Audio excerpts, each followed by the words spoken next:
other issue, pabor ka ba doon sa panawagan ni election lawyer Romulo Macalintal na i-veto daw sana ni Presidente yung ipinasa ninyo na proposed bill para doon sa postponement ng barangay at SK election, and at the same time yung nga nagtatakda ng mas mahabang term ng barangay at SK election?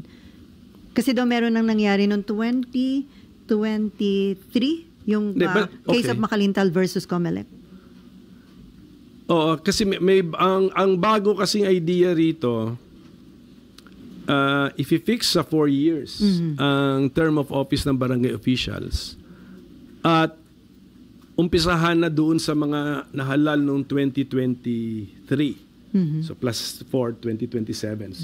So necessarily since 2027, necessarily yung election sa December 2025, dapat ma-move na yun sa 2026. 7. Para maging 4 years nga. Basta ang main idea, ipapako na natin sa 4 years ang term ng barangay officials.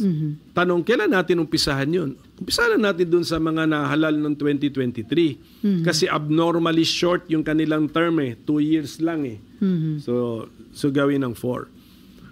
So, nasa sa presidente na yun kasi the power to veto is with the president. So nasa sa kanya ngayon yun. But sa mata ko, hindi naman ako nag-object dun sa bill na ito. Sa tingin ko justifiable. Ito naman yung isang example na isang example ito ng mga tignan mo. Consciously, at the time na pinasa namin, number one, hindi kami consciously nagpasa ng unconstitutional law. Sa tingin namin, constitutional. Pwede kaming magkamali sa pagdating sa Supreme Court.